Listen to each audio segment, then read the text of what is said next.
Tout à fait. Donc je pense que ce sont les mêmes.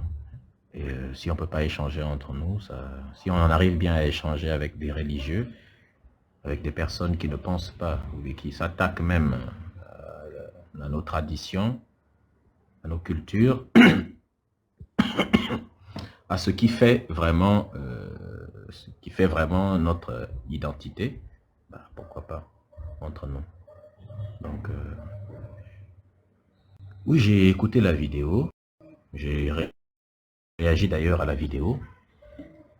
En fait, pour la question de l'image, je pense que tu as déjà entendu sur ma réaction ce que je pensais de ça. Tout à fait. Toi-même, tu sais que le combat que nous menons est un combat qui est un peu compliqué. Je respecte ceux qui ont mis les images, ceux qui ont le visage ouvert ou découvert, si vous voulez. C'est une très bonne chose. Ceci dit, dans un combat, on peut adopter plusieurs stratégies, plusieurs angles d'approche, et on essaie de voir quelle stratégie serait la plus efficace pendant un moment. Donc, j'ai déjà dit plusieurs fois que le but, vu que qu'il y en a qui le font à visage découvert, mais quand tu n'as pas encore une grosse communauté pour te soutenir, quand tu viens direct à visage découvert, au moment où tu as par exemple peu d'abonnés, où tu n'es pas connu, les religieux peuvent te descendre très vite. S'ils sentent qu'il y a un potentiel, que tu es compétent dans ce que tu fais, ils sont capables de tout faire. C'est-à-dire ils sont capables de... Parce que les religieux sont comme ça quand ils perdent. Par exemple, actuellement, parce qu'ils ont perdu sur le terrain des arguments, ils ne savent plus comment arrêter l'hémorragie. Actuellement, parce que les kémites ont ouvert la veine et il y a de l'hémorragie, beaucoup de religieux sont en train de quitter. Ils deviennent, on dit souvent que le poisson qui étouffe au bord de l'eau est le poisson qui étouffe au bord de l'eau. Non, le poisson qui remue le plus, c'est celui qui étouffe au bord de l'eau. Voilà, c'est ça. Donc, actuellement, ils sont tellement devenus fous, en train d'adopter des trucs, des comportements irrationnels que certains ont même entrepris. Ils ont carrément transformé leur compte. Ils ont écrit Dieu Médusa sur leur compte à eux. Et ils partent monter sur des panels pour tenter de salir genre ma réputation. Donc ils montent sur un panel, ils partent insulter les gens sur des panels avec ma photo de profil et avec le nom écrit, n'est-ce pas, pour que les gens pensent que c'est moi. Et ce sont ces gens-là qui s'appellent des religieux. C'est-à-dire que des religieux utilisent la tromperie, le mensonge, la fourberie pour mener leur combat. Mais c'est toujours ce qu'ils ont fait. Mais c'est bien qu'ils fassent ce genre de choses-là parce que quelque part, ça nous fait de la publicité encore plus. Et Exactement. c'est ça en fait. Donc, si on peut échanger avec ce genre de personnes, on peut échanger entre nous également. Donc c'est un peu ça. C'est-à-dire que ce genre de personnes qui sont capables de faire ça, ils sont capables aussi, quand ils ne peuvent pas t'attaquer avec des arguments, ils vont. Donc s'ils avaient mon identité, ils iraient faire ça. Donc le but, c'est d'être d'abord, de créer une énorme communauté d'abord. C'est pas une énorme communauté des gens qui sont capables de te soutenir. Mais donc plus tard, j'ai toujours dit que mon anonymat ne sera pas éternel. Je finirai par m'afficher. Mais D'accord. après avoir créé une énorme communauté. Mais je comprends quand tu as parlé du fait de s'afficher, tout ça, c'est important. D'incarner quelque chose, ce n'est pas inutile. Mais c'est juste que quand je suis venu aussi, j'ai regardé un peu ce qui est arrivé à nos prédécesseurs. Je me suis dit, certains sont partis trop tôt, trop vite. Donc le but, est-ce que la stratégie ne serait pas d'avancer d'abord à visage ouvert, puis ensuite, une fois que tu ouvres ton visage, tu montres à tout le monde, tu as déjà fait un énorme travail déjà, et tu as déjà une base qui est prête à te soutenir, n'est-ce pas? Et ça, parfois, ça peut être intéressant. Donc, tu vois un peu? D'accord. Bon, je vois très clair. Déjà, en ce qui me concerne, oui, j'ai réussi à bâtir une communauté qui me soutienne. Actuellement, même, je suis confronté à... S'il y a beaucoup de personnes là en bas qui me suivent, ils vont le confirmer. Ils vont te dire à quoi je suis confronté actuellement au Cameroun. Par rapport à ce festival qui mettait en exergue, n'est-ce pas, la culture, la tradition et qui éloignait les religions de toutes sortes. Mon numéro a été sauté. Ils sont là, ils me suivent. Mon numéro a été sauté parce qu'il y a eu une masse de signalements. J'ai eu quelqu'un de la cybercriminalité aux États-Unis niveau 2 qui m'a contacté, vu le combat que je mène. Il a décidé de débloquer le numéro. Sauf qu'en voulant débloquer, il s'est rendu compte que l'argent qui avait été payé pour bloquer le numéro est bien plus énorme. Donc, finalement, on a dû perdre WhatsApp avec des gens qui s'étaient enregistrés. Donc, une façon de te dire que je monte dans ce live pour que des abonnés qui écrivent là en bas essayent un peu de réfléchir et de comprendre que je n'ai rien contre Medusa et ma vidéo déjà l'a dit. Maintenant, vu que j'ai répondu ici que la seule chose que je demandais à Medusa, c'est son identité. Vous êtes tous bien conscients ici que dans ma vidéo, il n'y avait pas un endroit où... Non, vous écrivez, tu l'as insulté. À un moment donné, il faut que vous preniez le cerveau pour écouter. C'est très important. Voilà, on n'est pas des gamins. Voilà, et si vous allez dans mon compte, vous verrez que mon compte n'est pas le compte des influenceurs ni des gamins. Mon compte, c'est le compte d'un chef traditionnel. Et si je monte dans le live de Medusa, c'est parce que je le connais de nom. Et je sais ce qu'il mène comme combat. Maintenant, si j'avais fait une comparaison ou le dénigrer, vous aurez raison.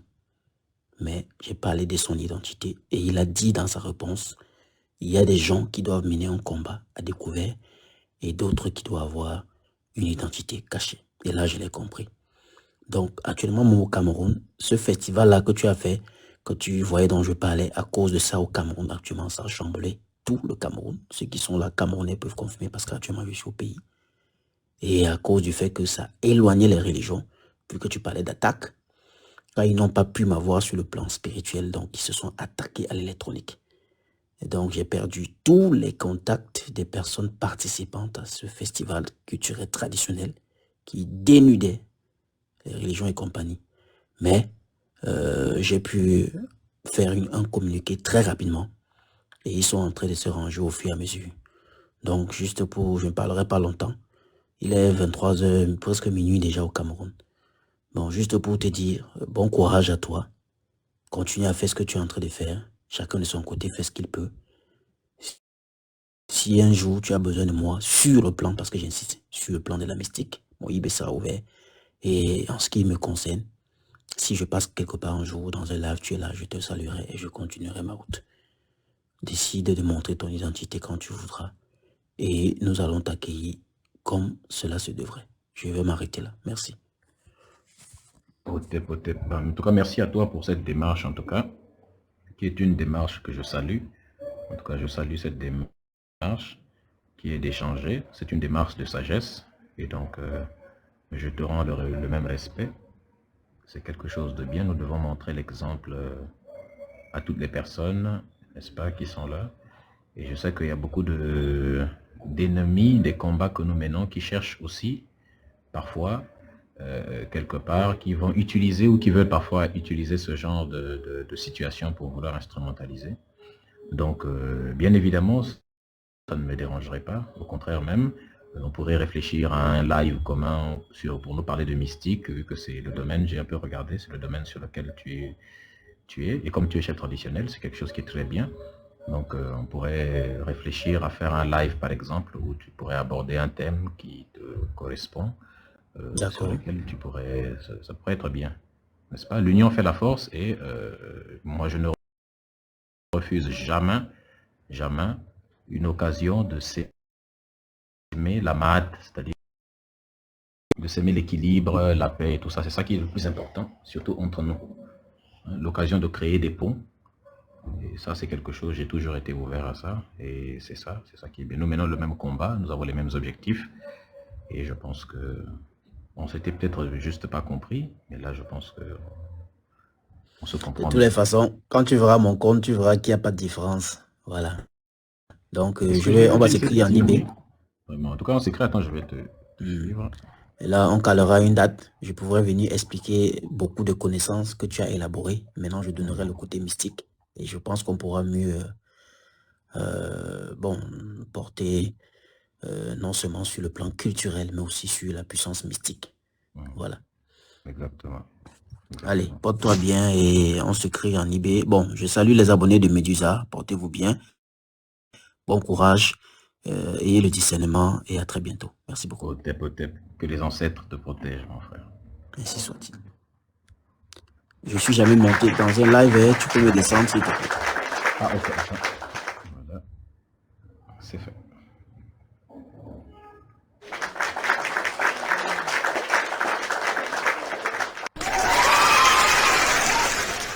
l'union fait la force, la famille, l'union fait la force. N'est-ce pas? L'union fait la force, c'est ça qui est le plus important. Merci encore aux frères pour cette démarche de sagesse. C'est ça qui va nous faire avancer et ne jamais refuser une occasion de travailler ensemble, une occasion de créer la MAD, une occasion de faire l'union, n'est-ce pas? De faire l'union, ainsi de suite. Et ça, c'est quelque chose de très intéressant, de très important. Merci beaucoup, la famille. Eloï, quelqu'un était là et est parti. Donc, on va s'écrire avec le frère. On va réfléchir à, comment dire, la possibilité, n'est-ce pas, au thème, pardon. On va réfléchir au thème. Je pense qu'il a déjà peut-être des thèmes. Comme ça, on va parler un peu de mystique également, parce que tout ça, c'est important. Vous avez déjà vu mon mail?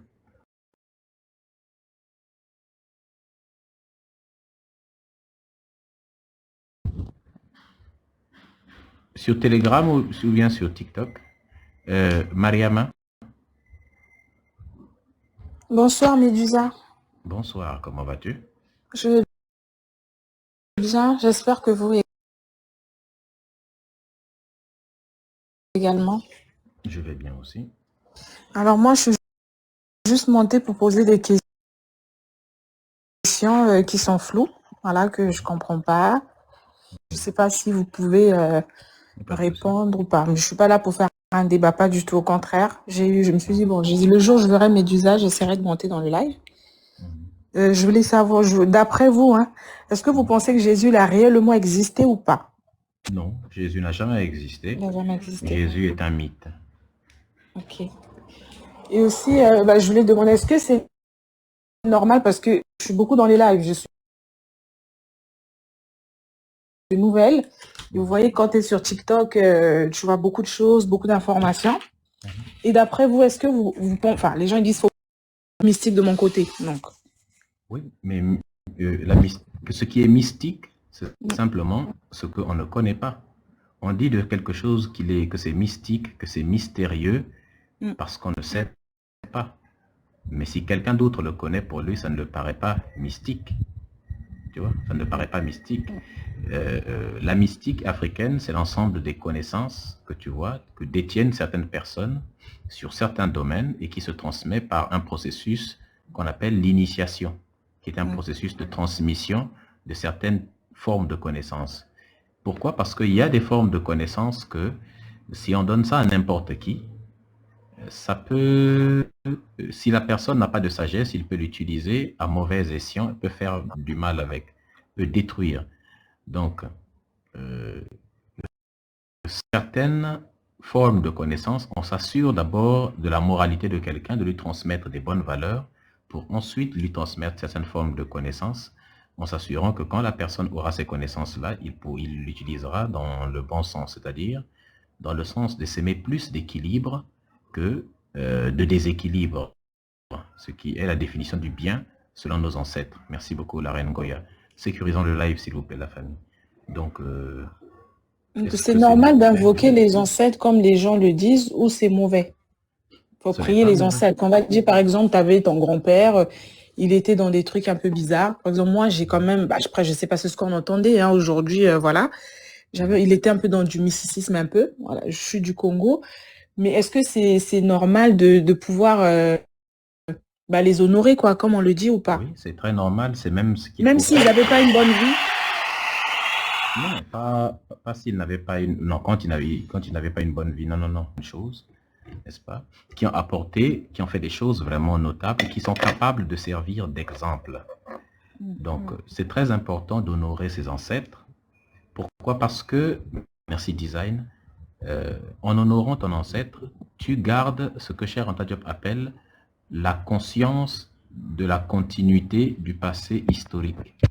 En gros, tu gardes la conscience du fait que nous ne sommes pas là par hasard, qu'il y a une continuité entre nous et notre passé.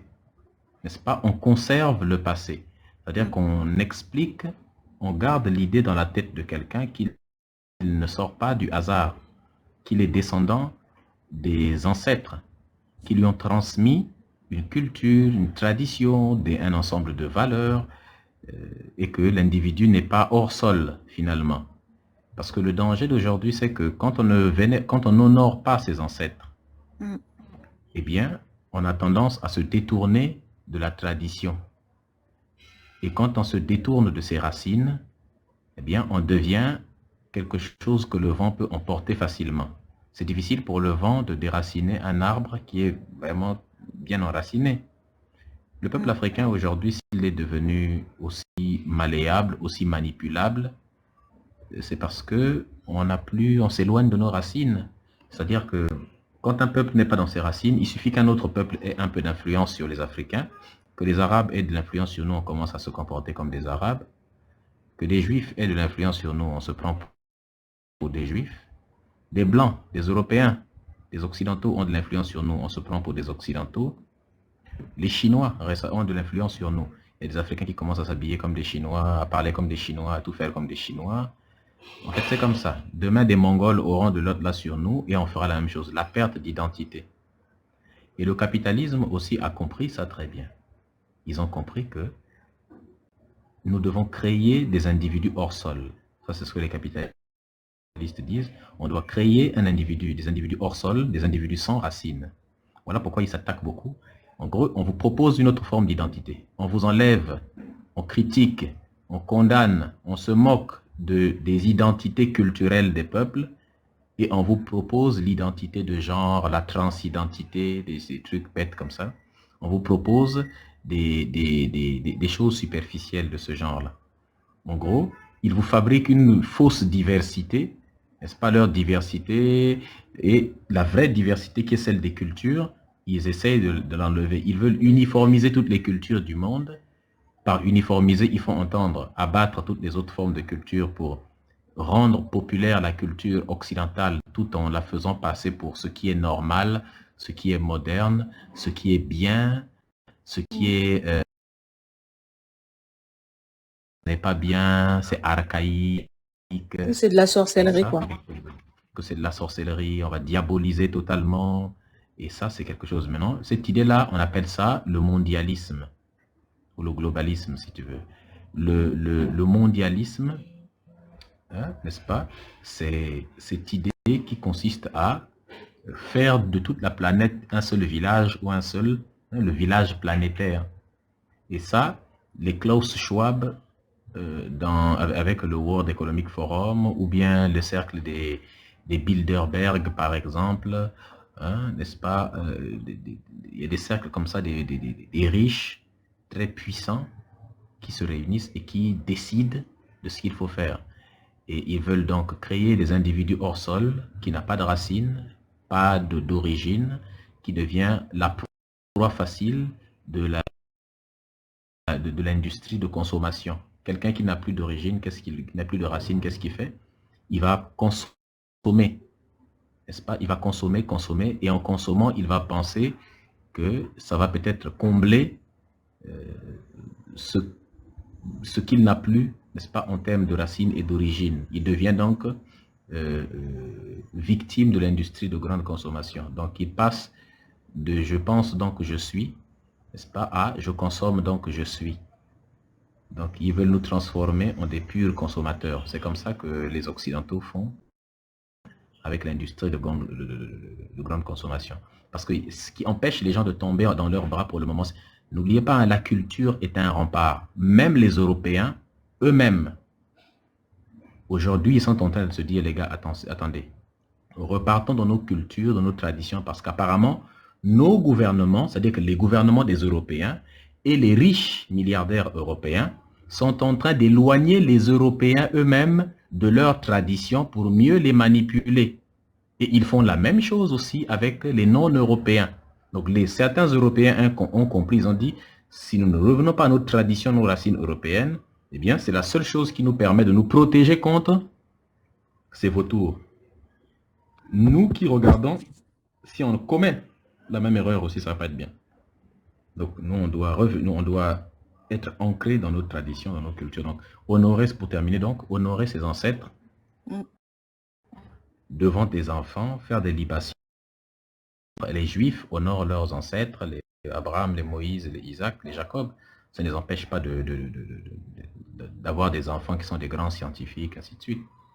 Au contraire, c'est même ce qui est bien pour eux. C'est ce qui a protégé ce peuple malgré les 6 millions, on ne sait pas si c'était vraiment 6 millions, mais bon, admettons que ce soit le cas.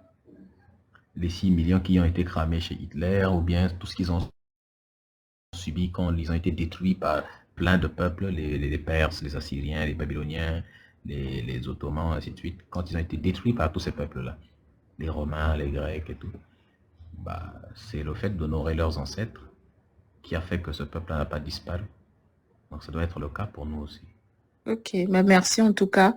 Merci pour tout ce que vous faites. Et pour moi, je suis nouvelle, donc j'ai beaucoup de questions dans ma tête. J'ai pas envie de faire n'importe quoi parce que sur TikTok, il y a tout. Et c'est pour ça, des fois, quand j'ai l'occasion de monter dans un live, bah, je monte. Et puis voilà. Sinon, d'ailleurs, depuis que je suis sortie de l'argent, je me sens apaisée. Je sens une liberté que j'ai jamais sentie. Depuis que je suis née, je me sens vraiment libre. Ah, ça, c'est arrivé. C'est pas, j'étais pas encore dans les lives. C'est que c'était arrivé comme ça. Après, voilà. En tout cas, merci pour tout, Médusa. Merci pour tout ce que vous faites. Et puis voilà, beaucoup de force. Et puis voilà, merci. Bonne soirée. Bonne soirée à toi également. Tapotez s'il vous plaît la famille, partagez, sécurisez le live. Stacy, bonsoir. Bonsoir Médusa, j'espère que vous allez bien. Je vais bien, merci. Ok, en fait, moi j'ai quelques questions. Déjà, je tiens à préciser que je ne suis plus chrétienne. En suivant vos lives, c'est vrai que j'avais déjà quelques appréhensions avant et en suivant vos lives, tous mes soupçons se sont quand même dissipés. Qu'est-ce qui s'est passé? J'ai pas compris.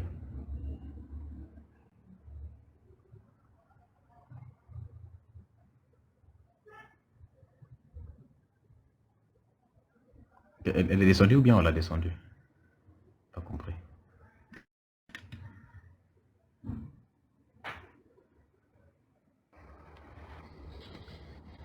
Allô? Stacy? Oui? Stacy? Vas-y. On entend souvent dire l'être humain constitué de 3 dimensions, le corps, l'âme et l'esprit. J'aimerais que tu, si c'est déjà vrai, oui. Si oui, que le rôle de chacune dimension, comment les distinguer, quel est le rôle de chacun, comment est-ce qu'ils interagissent entre eux, voilà. C'est un peu ça ma question. Ce sont des conneries que les religieux ont inventées, que l'être humain est composé de corps, âme et esprit. Ce sont des foutaises que les religieux répètent à chaque fois. C'est strictement faux. Ce que les gens appellent esprit, c'est des choses qu'ils n'ont pas compris. Quand tu regardes le mot esprit, d'où est-ce que c'est venu cette histoire-là? Esprit spirituel, étymologiquement, ça vient de spiritus, et qui lui-même vient du latin spirare, qui veut dire respirer simplement. Donc voilà ce que veut dire l'esprit, c'est respirer. Lo spirare, respirer, c'est-à-dire le souffle. Donc en gros, l'esprit c'est le fait de respirer, c'est le souffle en gros. Mais c'est quoi le souffle? C'est l'air en gros. Pourquoi les gens ont inventé ce concept? Parce qu'en fait à l'époque ils voyaient que quand l'enfant naît, quand il respire, quand il prend une inspiration, l'enfant se met en vie. Et que quand on meurt, eh bien, on expire. C'est le dernier souffle, comme on dit. Donc les mecs se sont dit, tiens, il y a un truc qui va pas. Il y a un truc qui va pas. Donc en fait, c'est l'air qui fait la vie. C'est le souffle qui fait la vie en fait. Quand tu l'inspires, donc eux ils pensaient qu'il y avait quelque chose dans l'air qui est une entité en gros. Donc quand ça rentre dans le nez, cette chose-là, c'est ça qui te fait vivre toute la vie. Et quand tu vas mourir, c'est ça qui sort en gros, par les narines. Voilà comme ça, voilà comment ils ont inventé cette histoire-là de esprit.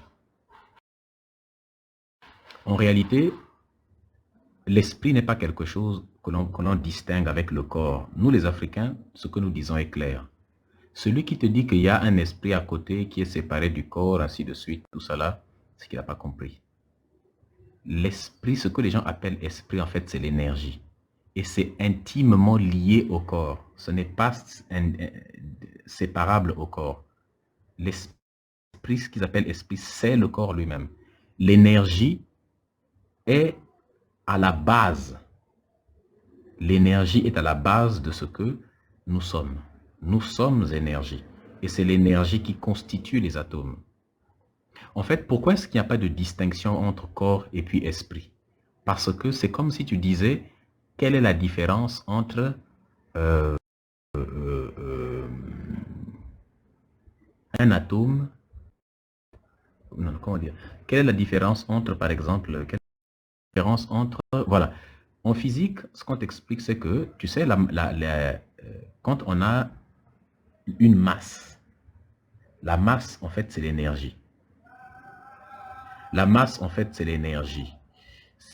Quand on dit qu'on a une masse, c'est-à-dire qu'un objet, par exemple, tu prends, je ne sais pas moi, ton téléphone, c'est de la masse. La masse, en réalité, c'est de l'énergie au repos. Ce qui fait que la matière que nous voyons, c'est simplement une illusion créée par de l'énergie. En fait, c'est de l'énergie qui se concentre à un tel point que ça devient de la matière visible. Parce que tout est composé d'énergie à la base. Ce qui compose la matière, c'est que les points d'énergie qu'on appelle des quarks, n'est-ce pas, des leptons, ainsi de suite, les bosons, tout ça, sont des points d'énergie. Et c'est eux qui constituent les atomes. Donc, en gros, quand tu as plusieurs atomes, c'est comme si tu as plusieurs points d'énergie dans un endroit. Or, plusieurs atomes peuvent devenir visibles, mais il n'en demeure pas moins. Donc, on ne peut pas dissocier la matière de l'énergie parce que la matière, c'est de l'énergie à l'état visible comme ça. Donc, c'est la même chose. C'est comme si quelqu'un disait, mais voilà pourquoi on dit que l'énergie est égale à la masse. Quand tu as une masse, c'est-à-dire qu'un ensemble d'atomes, tu as de l'énergie qui est au repos. C'est pourquoi E est égal à mc2. C'est-à-dire que l'énergie est égale à la masse, n'est-ce pas, fois la vitesse de la lumière au carré, bien évidemment. Donc, ils ne sont pas indissociables. Les deux sont liés. De la même manière, on ne peut pas parler d'esprit et de corps séparés. Les deux sont une seule et même chose. C'est comme si tu disais, tu voulais dire, quelle est la différence entre l'espace et le temps? Les deux sont intimement liés. On ne peut pas séparer l'espace et le temps. Qui a de l'espace a du temps. Parce que le temps, ce sont des séquences d'espace. C'est une succession d'événements dans l'espace. Tu n'as pas d'espace, tu n'as pas de temps. Qu'est-ce qu'une vidéo? C'est comme si tu disais, tu séparais la vidéo de la photo. Mais en réalité, quand on regarde la vidéo, c'est un ensemble de photos qui défilent à 60 images par seconde, ou à 50 images par seconde, ou à 25 images par seconde, ou à 30 images par seconde, qu'on appelle des FPS, frame par second. Quand tu fais passer 30 images en une seconde, et tu répètes ça, eh bien ça crée comme une fluidité, c'est ce qu'on appelle vidéo. Donc c'est en ce sens-là que l'esprit n'est pas séparable du corps. Mais les autres disent l'être humain est tripartite, maintenant l'âme, je ne sais pas ce qu'ils appellent âme, eux. En fait, c'est ça en réalité. Donc tantôt quand ils disent esprit, non, on a des énergies. On fonctionne par l'énergie et non pas par ces choses-là. Est-ce que tu vois un peu? Oui. Il lit du chat GPT, mais je ne comprends pas. Vous ne pouvez pas... Écoutez, ce n'est pas parce que vous n'êtes pas intelligent que toute la Terre entière n'est pas intelligente. C'est moi ChatGPT, si tu veux. Donc, je ne lis pas ChatGPT, c'est moi ChatGPT.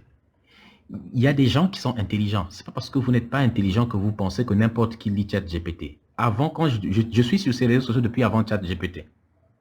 J'ai vu ChatGPT sortir ici sur les réseaux sociaux, ici, là. Et je parlais toujours comme ça, j'étais toujours intelligent.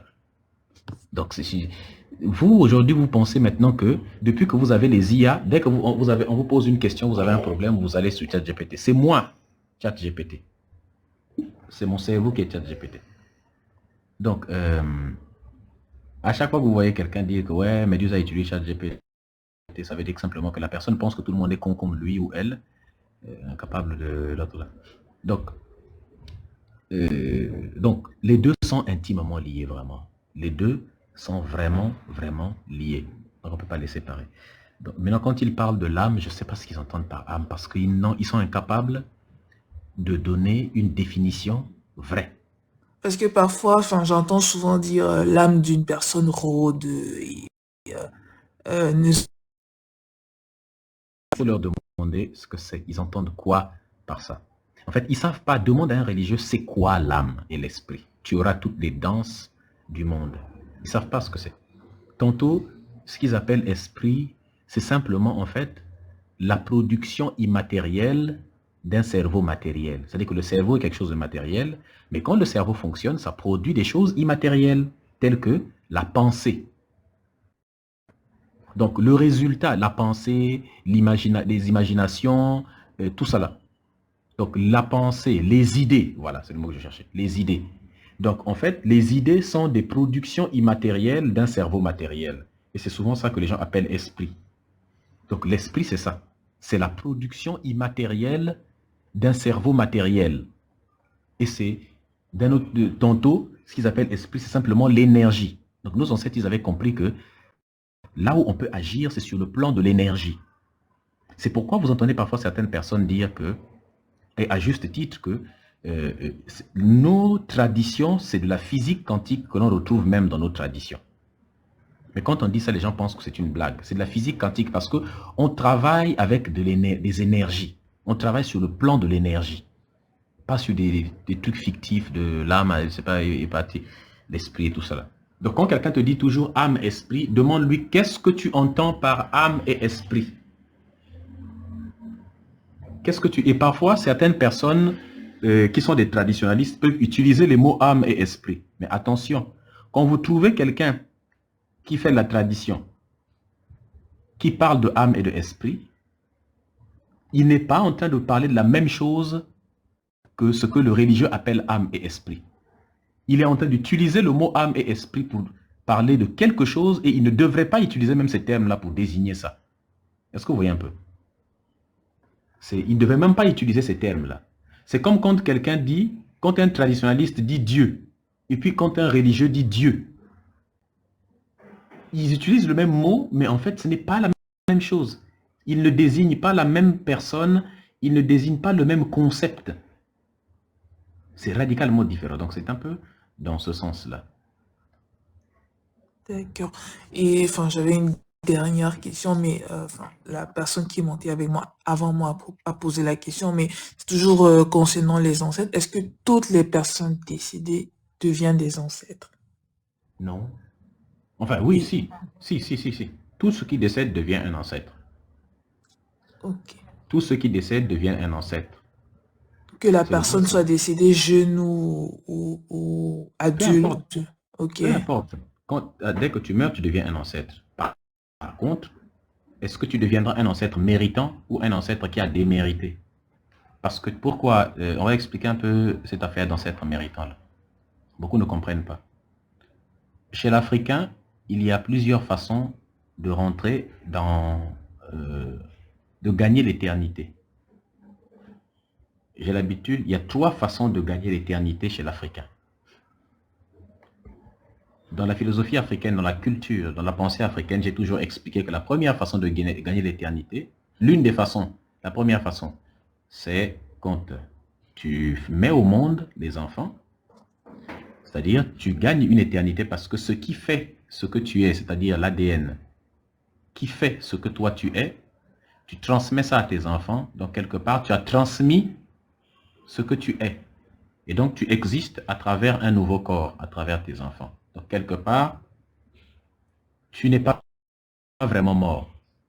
La deuxième façon de gagner l'éternité pour un Africain, c'est par l'énergie. L'Africain sait que l'énergie, on ne le crée pas, on ne détruit pas l'énergie passe d'un état à un autre. Donc quand tu vas mourir, eh bien ton énergie continue à subsister. Donc tu gagnes l'éternité sur le plan de l'énergie. Et la troisième façon de gagner l'éternité, c'est dans le cerveau des autres êtres humains. Et ça, c'est très important. La troisième façon de gagner l'éternité, c'est de rester vivant dans le cerveau des vivants après ta mort. Mais en faisant quoi? En faisant des bonnes actions. Thomas Sankara est mort, mais il n'est pas mort en même temps, puisqu'il est dans la tête de tout le monde. Hein? Tu vois un peu? Il est toujours dans nos têtes. Donc, quelque part, une façon de ne pas mourir, c'est d'accomplir des actions tellement bonnes que tu vas servir de modèle plus tard, qu'on va toujours parler de toi. Kala Omotunde n'est pas mort, puisqu'il est toujours dans le cerveau de tous les vivants. Donc, quelque part, c'est une forme d'éternité. Et on parlera toujours de lui dans 100 ans et plus. Tu vois? Donc, on peut gagner l'éternité dans le cerveau des personnes, mais le mieux, c'est de gagner l'éternité pour des bonnes raisons. Il y en a qui ont gagné l'éternité pour des mauvaises raisons. N'est-ce pas?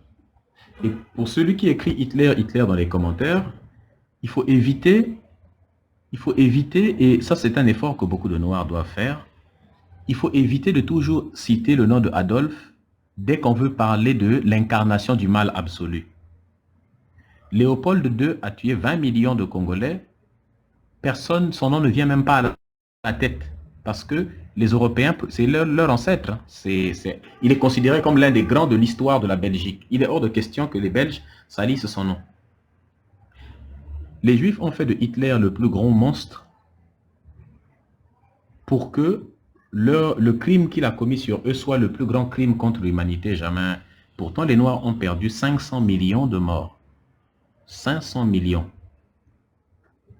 Donc, il y a plein d'exemples monstrueux. Prenez Napoléon. Napoléon a commis des choses horribles et a inspiré Adolphe aussi. Napoléon a tué des millions de Noirs dans les Antilles. Donc, en fait, c'est ça. Prenez l'autre là, Jacques Foccart. Jacques Foccart a tué plus de personnes que Adolf Hitler. Hein. Beaucoup ne le savent pas. Le général de Gaulle a zigouillé plus d'Africains que Adolphe. Oui. Parce que quand les Africains meurent, en fait, on ne comptabilise pas. Personne ne comptabilise. Prenez l'autre là, le mercenaire là, comment il s'appelait, Bob Denard. Ces enculés ont, pardonnez-moi le terme, mais c'est comme ça qu'il faut les appeler, ces gens-là ont fait plus de morts que Adolphe. Mais on ne parle pas d'eux. On ne parle pas d'eux. Est-ce que vous voyez un peu? Merci beaucoup, King AG. On ne parle pas d'eux. Mais on n'a pas même besoin d'aller chercher loin.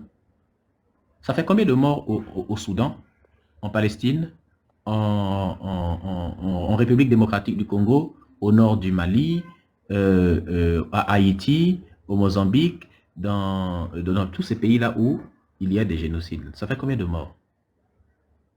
Lesquels sont responsables de ça? Ce sont les leaders qui sont au pouvoir. Donc les leaders occidentaux d'aujourd'hui ont fait plus de morts que les 6 millions, par exemple, de l'époque. Donc il faut éviter, dès qu'on parle du mal absolu, de dire toujours Adolphe en premier. Je ne dis pas qu'il a fait quelque chose de bien, il a fait des choses mauvaises, Adolphe. Il a fait des choses mauvaises. Faire ce qu'il a fait aux Juifs, c'est indéfendable. Mais il faut savoir que ce qu'on nous a fait, nous aussi, est très horrible. Merci beaucoup, Vu. Est très horrible. Merci à ceux qui sont en train de sécuriser le live. Merci à vous. Est-ce que vous voyez un peu? Merci beaucoup, King AG. C'est très horrible. Donc arrêtez de penser à lui directement. Et ce qui est bizarre, c'est que même en Afrique, on enseigne que c'est Adolphe qui est le plus grand, le plus grand monstre de la planète. Et que le crime le plus horrible, c'est celui-là. En fait, ça a été calculé, ça a été réfléchi par la communauté en question. Ils ont réfléchi, ils se sont dit, nous devons faire de notre malheur le plus grand malheur de tous les temps. N'est-ce pas? Et ils ont même mis dans les lois qu'il est interdit de contester leur souffrance.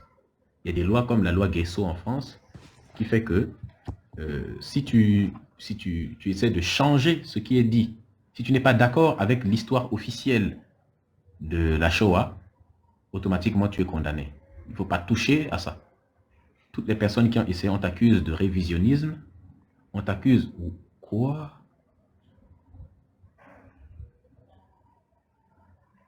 Zaf.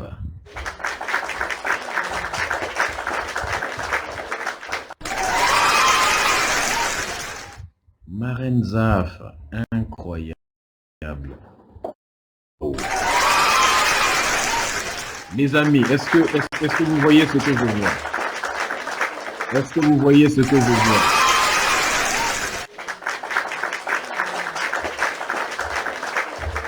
Do you see what I see? Lo Bradagaya. Shinderebe Kasaya Namarobotaya. Incroyable, incroyable. Zatoula Baraz ou les Veresh. Incroyable.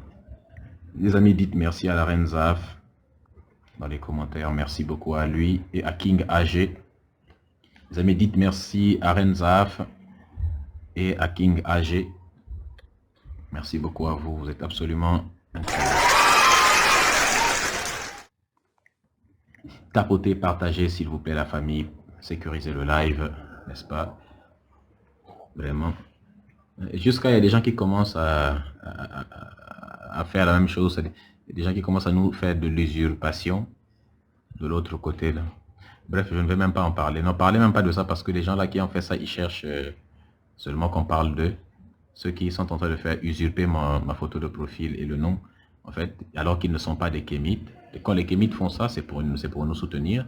Les autres, ils font ça pour aller insulter les gens sur des panels avec ma photo de profil pour qu'on dise que c'est Médusa.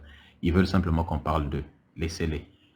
Laissez-les. On dit souvent que on ne peut imiter que des personnes qu'on admire. Donc, ils ont fouillé dans tout TikTok, c'est moi ils ont vu pour imiter.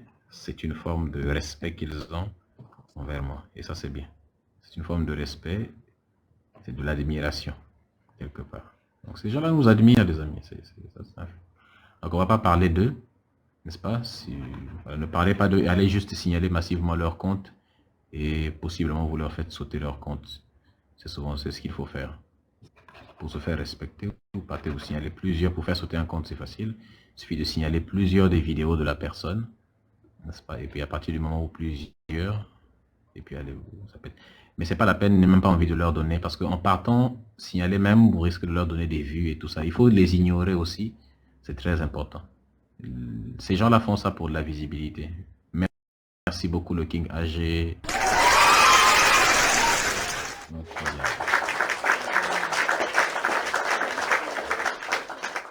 Actuellement, ils sont tous vent debout contre moi. D'ailleurs, tout à l'heure, là, Drag Queen aussi a fait un live pour m'insulter. Ils étaient tous là-bas. Donc, actuellement, ils ont une campagne. Il y a une campagne qui est menée actuellement. Comme on ne peut plus m'attaquer avec des arguments, ils ont tous essayé de m'attaquer avec des arguments. Ils n'arrivent plus.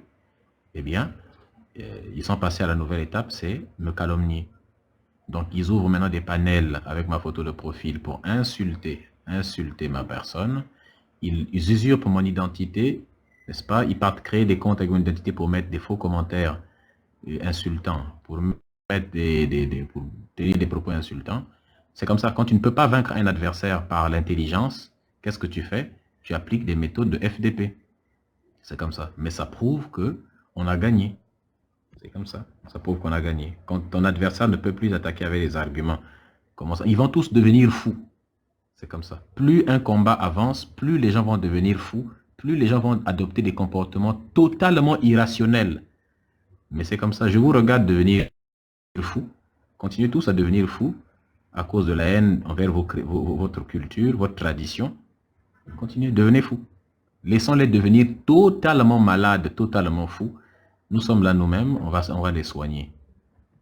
C'est le combat qui marche comme ça. C'est comme ça. Trop de gens quittent la religion actuellement. Trop de gens. Trop de gens. Vous comprenez pourquoi l'importance d'être anonyme. Et ça, c'est quelqu'un qui est d'abord anonyme qui fait ça. Donc, s'il y avait mon visage, ça allait être comment quoi. C'est comme ça qu'il faut les rendre fous, ces gens-là. Voilà un peu, Stacy. Merci beaucoup, Médusa. Enfin, pour finir, j'ai une toute dernière question. Il y a pas, celui qui dit, il parle de tes incohérences sur la réincarnation. Il n'y a aucune incohérence sur la réincarnation de ce que j'ai dit. Jusqu'à preuve du contraire, aucun d'eux n'est capable de venir monter ici là pour me prouver que ce que j'ai dit est faux. Mon panel, je l'ouvre tous les soirs. C'est ici qu'il faut venir me prouver que j'ai tort. Ce que j'ai dit sur la réincarnation reste vrai. C'est aussi simple que ça. Eux, ils ont leur propre. Quand ils me disent que ce que je dis sur la réincarnation n'est pas vrai, ainsi de suite, c'est comme s'ils te disaient que ce que tu dis de l'esprit n'est pas vrai. Mais c'est normal. Ce que tu appelles réincarnation, merci beaucoup, design intérieur. Merci beaucoup.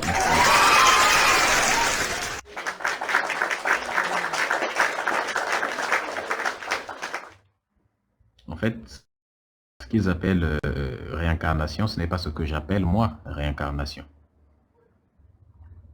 N'est-ce pas? Juste pour le plot qui est en train de parler dans les commentaires, soit tu as la capacité de faire ta demande et puis de monter, soit je vais te muter ou te bloquer. Quand tu dis tu les fuis, ce sont des petits enfants. Les fuir pourquoi? Ils sont déjà venus ici là et puis je les ai... Moi, je ne peux pas aller monter sur leur panel de merde avec 2-3 personnes. Je vais leur donner de la visibilité. Pourquoi? Si eux, ils veulent débattre, c'est à eux de venir monter ici là débattre avec moi.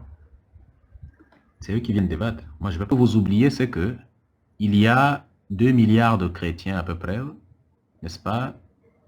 Presque 3 milliards de chrétiens et il y a 1,5 milliard de musulmans. Donc, s'il y a 1 ou 2 musulmans qui s'excitent, nous, on peut te blacklister totalement, on s'en fout de toi. Il y aura toujours des musulmans et des chrétiens contre lesquels débattre, avec lesquels discuter. S'il y a 2-3 chrétiens, par contre, eux, ils sont obligés de tourner autour de nous parce qu'il n'y a pas beaucoup de kémites. Donc, ils sont obligés de tourner autour de nous. Et sur TikTok, ils sont obligés de prendre ma photo, ainsi de suite. Parler de moi tout le temps sur leur live. Moi, je peux parler des religieux, de plein d'autres religieux sans parler de certaines personnes, mais eux sont obligés de parler de moi. Est-ce que tu comprends la différence, celui qui est dans les commentaires? La différence, c'est ça. Moi, je suis kémite. Ils ne peuvent pas parler des kémites sans parler de moi. Mais moi, je peux parler de la religion sans parler d'eux. Il y a plein de religieux sur TikTok. Il y a plein de musulmans et tout ça. Si 1 ou 2 musulmans, je ne veux pas débattre avec lui. Où est le problème? Si je veux pas débattre avec un musulman, il y en aura 1 milliard d'autres qui veulent. Si je ne veux pas débattre avec un chrétien, il y aura 1 milliard d'autres. Donc il faut arrêter avec ça. Mais c'est la dernière fois que je parle de ces abrutis là parce qu'ils veulent que je parle d'eux. C'est la dernière fois. Vous n'allez plus m'entendre parler de ces foutaises-là. N'est-ce pas? Et je vous invite à les ignorer complètement. Pour ceux qui demandent à propos du père Menas, en tout cas, moi j'attends sa date. Je lui ai demandé de me donner une date. Je ne trouve pas. Donc, je lui ai dit, donne-moi la date. Pour le moment, apparemment, il est parti, il a voyagé, il est parti en Afrique. Bon, on attend. Moi, je suis là, je suis prêt à débattre à tout moment. S'il monte actuellement, il dit, bon, on débat, bah, on débat. Moi, j'attends. Je suis en attente. Donc, voilà un peu, Stacy. Oui, pour ma dernière question, c'était toujours à propos des ancêtres. Si par exemple, on vient d'une famille purement chrétienne qui de leur vivant, enfin ceux qui sont déjà partis, ont refusé le retour vers les ancêtres, qui ont prôné la religion et enfin qui on ne sait pas remonter sur le plan de sur l'arbre généalogique vers ceux qui sont venus avant, comment faire, quoi.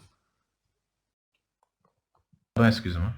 En fait, si on vient d'une famille chrétienne, purement chrétienne, des parents, grands-parents, aïeux, qui sont déjà partis et on souhaite retourner aux sources, enfin, se retourner vers les ancêtres, et que ces personnes de leur vivant ont refusé, enfin, ont prôné la religion et ont refusé ce culte des ancêtres, comment faire?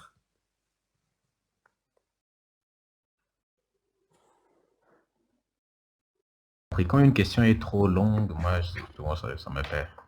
En fait, je viens d'une famille chrétienne, des parents, grands-parents, aïeux, et les aïeux qui sont déjà partis dans dans la famille, ils ont refusé le culte des ancêtres, le retour aux sources, mais ils prônent plutôt le christianisme. Comment faire pour retourner auprès de nos ancêtres, quoi? Ok. Trop compris. Si j'ai bien compris, merci beaucoup King AG, merci à Design Intérieur. Ça dépend de toi, hein. Ça dépend de toi uniquement. Tu veux dire que si on vient d'une famille chrétienne, comment faire pour retourner aux ancêtres, c'est ça? Oui, oui, en gros. Rien à faire, il suffit de décider simplement. Nous venons tous des familles dans lesquelles il y a eu le christianisme et l'islam. On vient tous de ce genre de famille-là. Il faut simplement sortir de la religion, c'est tout. Tu sors de la religion et tu apprends ton histoire. Sors de la religion, commence à apprendre ton histoire, à apprendre à mieux connaître ta culture, ta tradition. C'est tout ce qu'il y a à faire. Il faut simplement avoir le courage de renoncer à la religion, définitivement. Mais pour renoncer définitivement, la meilleure façon de renoncer définitivement à la croyance, c'est d'avoir la connaissance. Et est-ce que tu peux appeler ces ancêtres chrétiens-là, tu peux les appeler, voilà. Bon, attends, on va prendre Big Mo, c'est ancêtres chrétiens, non, pas des ancêtres chrétiens. Ok, ok. Merci, Médusa. Il n'y a pas de souci. Bon, on va passer maintenant aux religieux, s'il vous plaît. Oui. Passons maintenant à des religieux. Big Mo, est-ce que tu es religieux? Oui, tout à fait. Ok. Tu es quel religieux? Quel genre de religieux? Musulman. Okay. Est-ce que tu peux nous prouver que Allah existe? Non, en fait, est-ce que je peux parler d'un tout petit truc? Du sujet. Ouais, sur ce sujet-là. Sujet. Moi, par exemple, quand je lis chez Anta Diop, il parle du kémite, mais en tant que typologie, en fait. Alors, moi, si je me base sur ça... Tu as lu quel livre de Cheikh Anta Diop? Ah, tous. Lequel, par exemple, tu as lu? Nègre, non, nègre et culture... Quoi? Hein? Quoi et culture? Non, nation nègre et culture. Tu n'arrives même pas à citer le nom. Si, mais je l'ai. Tu n'arrives même pas à citer le nom du livre. Donc tu as entendu le titre en question quelque part, ou tu as tapé sur Internet, tu as trouvé, tu n'as jamais lu un livre de Cheikh Anta Diop. Si. Tu n'as jamais, attention, hein. Contrairement à toi, moi j'ai lu, je vais te citer les titres de tous ces ouvrages, et je les ai tous lus, et je peux même ouvrir la caméra et te montrer tous ces livres. Oui, non, mais je les ai lus, ne t'inquiète pas, je suis un peu fatigué. Ça parle de quoi, Nation Agriculture? Mais ça parle justement des origines africaines. Ça parle justement, ce que j'ai compris, ce que je voulais développer, c'est... Ça parle des origines africaines. Non, mais justement, des origines africaines, des origines kémites de l'Afrique. Il explique notamment que l'Afrique a, par exemple, l'Égypte a été grand remplacée par des Mésopotamiens, tout ça qui sont arrivés, les Arabes, quoi. Alors moi... Bientôt, je vais te descendre. Et là, quand tu ne connais pas quelque chose, tu sais, ne pas connaître, ce n'est pas un péché. C'est pas mauvais de ne pas connaître. C'est normal de ne pas connaître. C'est la vie qui est comme ça. Il faut accepter que tu ne connais pas. Et c'est exactement ce qu'il dit dans le livre. Bref. Voilà. Alors, moi, à partir de là, je rêve en fait d'un kémite qui serait musulman, chrétien, athée et tout ça. Moi, j'aimerais qu'on remplace le mot noir par kémite. C'est-à-dire, il est de typologie kémite. Il est d'origine kémite. Parce que, justement, moi, je suis d'accord avec vous sur un point. Sur, justement, votre... comment je pourrais dire ça? Votre suprématie noire, quoi. La suprématie noire, elle va nous permettre de combattre en fait la théorisation de l'infériorité du noir par des racistes comme Broca, comme Von Linné. Tu ne veux pas parler du sujet? Hein? Qu'est-ce que tu cherches? J'ai pas compris. Non, justement, moi, je voulais te parler sur le point où j'étais d'accord avec vous. D'accord? Et j'aimerais que vraiment les kémites se tournent, en fait, sur l'union de tous les Noirs, en fait, qu'ils acceptent les musulmans, les chrétiens, les machins, et qu'on forme une communauté kémite. Nous n'avons aucun problème avec les autres Africains. Nous avons un problème avec leur religion, c'est tout. Non, mais les religions, pourquoi tu crois, par exemple, au grand remplacement de l'Égypte et pourquoi tu crois pas que, par exemple, toute la péninsule arabe et toute l'Arabie saoudite étaient noires aussi avant? Parce que c'était des Noirs qui habitaient au Yémen, c'était des Noirs qui habitaient en Arabie saoudite. Tout ça, c'était l'Abyssinie, le royaume de Kouch et tout ça. Ça a été envahi et grand remplacé. Et cette culture a été volée. Ça change La quoi? preuve, la preuve, ça change que, en fait, nous, on est les vrais Arabes d'antan. C'est bien. On n'est pas. En fait, on n'est pas des vrais Arabes. En fait, la seule chose que vous ne voulez pas être, c'est les vrais Africains. Vous voulez être des vrais Arabes, vous voulez être des vrais Juifs, vous voulez être des vrais tout. Mais les seules choses que vous ne voulez pas être, c'est les vrais vous-même.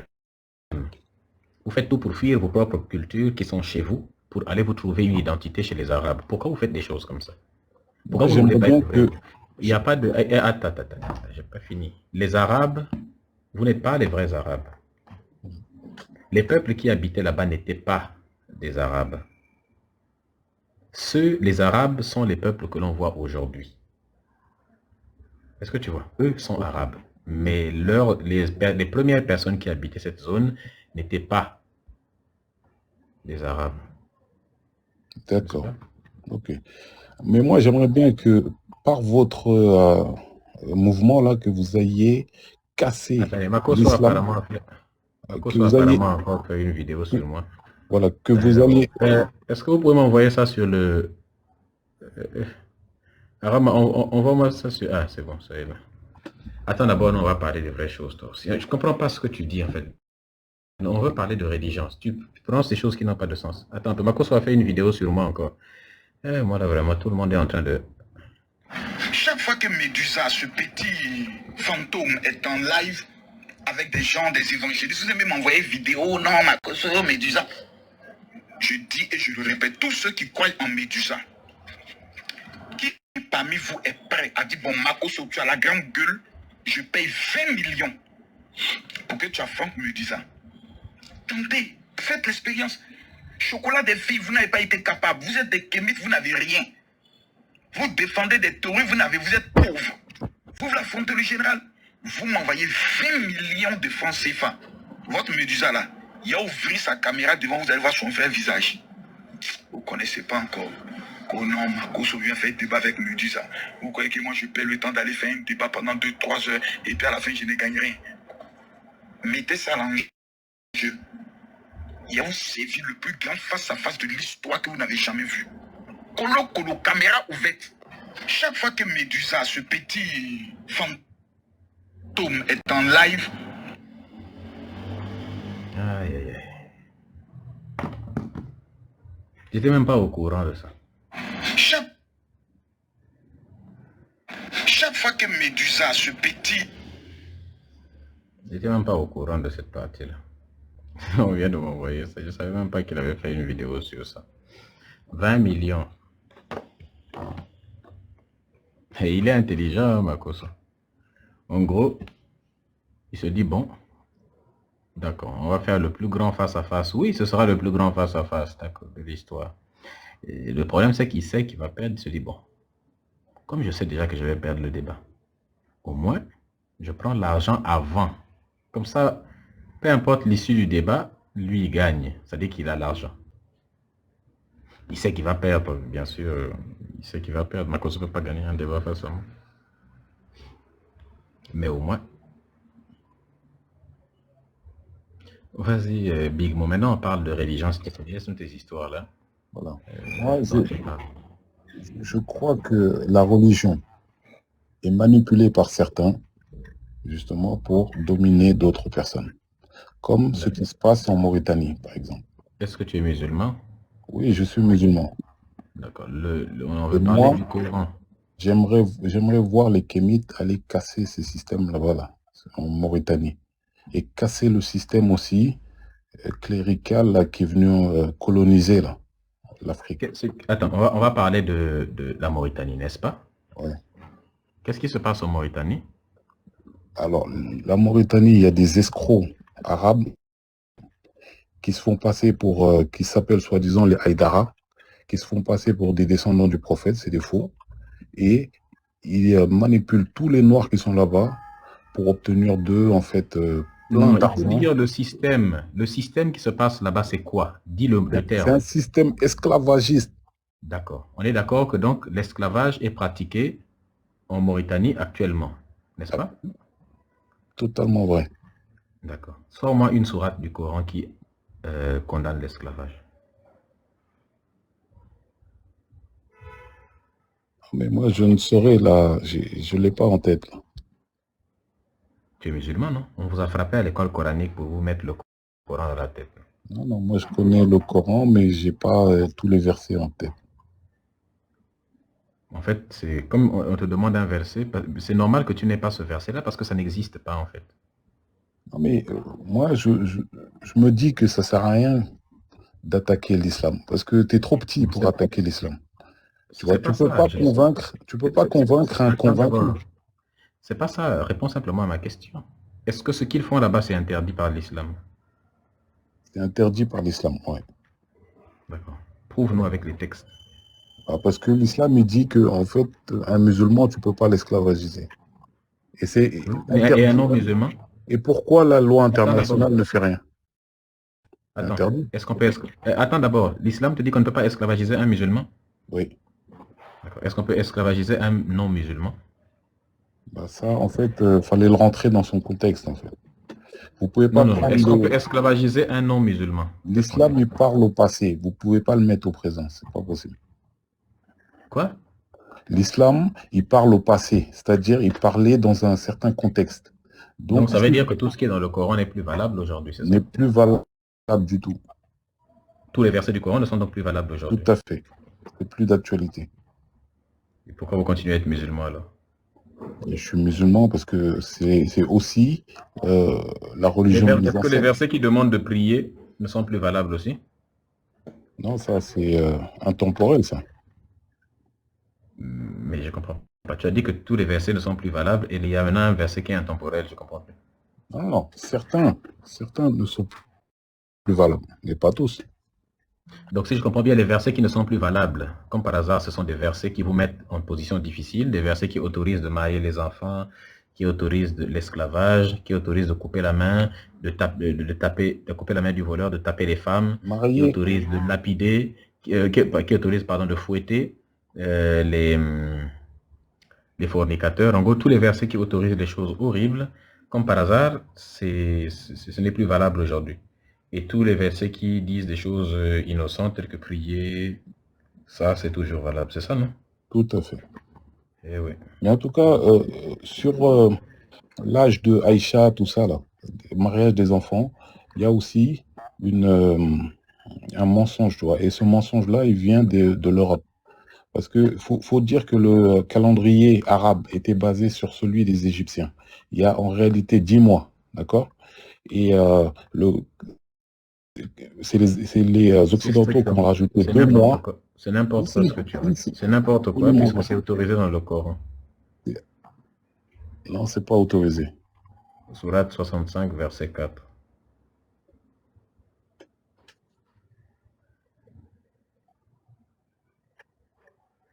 En tout cas, le calendrier grégorien, il y a 2 mois de plus. Ça, il faut le savoir. Donc, pour déterminer l'âge de quelqu'un il y a 1400 ans, il faut faire un calcul et rajouter environ 2 mois à chaque année. Donc, arrêtez de mentir. Sors-moi un verset du Coran qui interdit l'esclavage. Moi, ça, je ne veux pas rentrer dans ce débat-là. D'accord. Maintenant, est-ce que tu sais que l'esclavage est autorisé dans le Coran? Attends d'abord. Est-ce que tu sais que l'esclavage est autorisé dans le Coran? Tu ne peux pas, Médusa, convaincre un convaincu.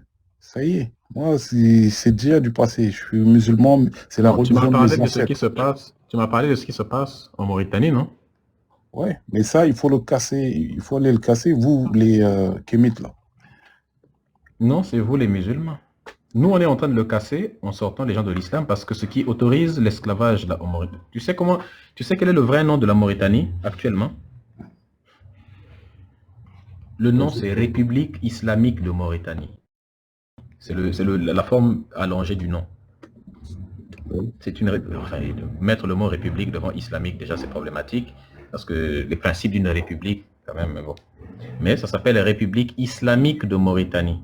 Et le drapeau de la Mauritanie, c'est un croissant musulman, n'est-ce pas? C'est le symbole de l'islam, le croissant avec l'étoile. C'est une république islamique. La loi de Allah est appliquée là-bas. La raison pour laquelle il y a tout ce qui se passe là-bas. En fait, tu ignores beaucoup de choses sur la Mauritanie, en fait. Tu ignores tellement de choses. C'est l'islam qui est la cause principale de l'esclavage en Mauritanie. Est-ce que tu le savais? Non. Bah, je te l'informe. Si tu doutes, je peux te faire écouter. Écoute ça. Ce monsieur est un musulman. C'est un Mauritanien. Écoute ce qu'il te dit là-bas.